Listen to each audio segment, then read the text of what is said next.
নমস্কার, আমার channel recipe বুকে আপনাদের সকলকে আরও একবার স্বাগত জানিয়ে একটি নতুন ভিডিও শেয়ার করছি আপনাদের সকলের সঙ্গে। আজ করব কাঁচা কুমড়ো দিয়ে পাতলা মাছের ঝোল। আপনারা কারা কারা কাঁচা কুমড়ো খেতে পছন্দ করেন আমাকে অবশ্যই কমেন্টে জানাবেন। আপনাদের কমেন্ট পেয়ে আমার ভীষণ ভালো লাগে। চলুন রেসিপি শুরু করা যাক। আজ আমি যে কুমড়োটি রান্না করছি সেটি আমাদের বাড়িতে গাছে হয়েছিল, এখনই পেরে রান্না করছি। কাঁচা কুমড়ো খেতেও যতটা সুস্বাদু হয়, গুণাগুণও অনেক ভালো রয়েছে। কাঁচা কুমড়োটি কাটার পরে ভেতরে কোনো রকম কোনো ফাঁকা নেই, পুর ভর্তি এবং ভীষণ মিষ্টিও। তো প্রথমে আমি কুমড়োটি ভালো করে ধুয়ে নিয়েছি বাইরেটা। এবার পিস পিস করে নেব। যেহেতু অনেকটা কচি রয়েছে কুমড়োটি, তার জন্য খুব বেশি ছোট পিস করব না, তাহলে একদম গলে মিশে যাবে। একটু বড় বড় রাখবো যাতে একটু গোটা গোটা থাকে, দেখতেও ভালো লাগে, খেতেও বেশ ভালো লাগবে। ছোট ছোট করে কেটে নেওয়ার পরে আরো একবার ধুয়ে নিচ্ছি। আজ আমি রান্না করব বাটা মাছ দিয়ে। তার জন্য প্রথমেই আমি মাছগুলো ভেজে উঠিয়ে রেখেছিলাম। এবার রান্না শুরু করব কুমড়োর তরকারি। কড়াইতে সরষের তেল দিয়ে জিরা ফোড়ন দিচ্ছি। জিরাগুলো একটু ভাজা হয়ে গেলে কেটে রাখা কাঁচা কুমড়ো হালকা লালচে করে ভেজে নেব। এই সময় কোনো রকম লবণ বা হলুদ দেব না। লবণ হলুদ ছাড়াই লালচে করে ভেজে নিতে হবে।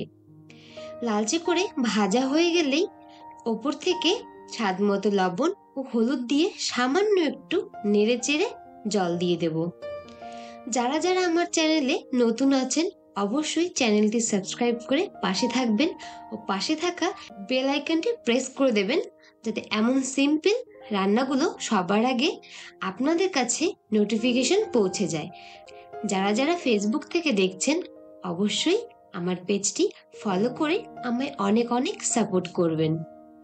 এবার উপর থেকে 4 থেকে 5টা কাঁচা লঙ্কা চিড়ে দিয়ে একটু নেড়েচেড়ে জল দিয়ে দেব। একটা জিনিস খেয়াল রাখতে হবে, যেহেতু কাঁচা কুমড়ো আর বেশ কচি রয়েছে, জলের পরিমাণটা একটু বুঝে দিতে হবে। তা না হলে খুব বেশি জল দিয়ে দিলে সেদ্ধ হয়ে একদম মিশে যাবে। ঝোলে জাল উঠলে ভেজে রাখা বাটা মাছ দিয়ে দিচ্ছি। একটু নেড়ে চেড়ে কভার করে দেবো 2 থেকে 3 মিনিটের জন্য, কারণ ভাজার সময় মোটামুটি 40% বা সেদ্ধ হয়ে গেছে। বাকি 2 থেকে 3 মিনিট ঢেকে রাখলেই সেদ্ধ হয়ে যাবে খুব ভালো মতন। নামানোর আগে চাইলে একটু ভাজা জিরে গুঁড়ো করে দেওয়া যায়। আজ আমি ভাজা জিরে গুঁড়ো করে দেব না, যে কারণে ভেজেও রাখিনি। আপনারা যদি চান আপনাদের স্বাদ অনুযায়ী ভাজা জিরে গুঁড়ো করে দিতে পারেন, তাতেও বেশ একটা দারুণ টেস্ট তৈরি হয়। তো যেহেতু আমি একদমই সিম্পল রান্না করছি, তো তার জন্য ভাবলাম যে আজকে আর ভাজা জিরে দেব না। 2 থেকে 3 মিনিট পর ফিরে এসে দেখলাম খুব ভালো মতন মিষ্টি কুমড়োগুলো সিদ্ধ হয়ে গেছে। একটু ঝোল গায়ে গায়ে চলে এলেই নামিয়ে দেবো। তো আজকের রেসিপি আপনাদের কাছে কেমন লাগলো অবশ্যই কমেন্টে আমায় জানাবেন। সম্পূর্ণ ভিডিও দেখার জন্য আপনাদের সকলকে অসংখ্য ধন্যবাদ।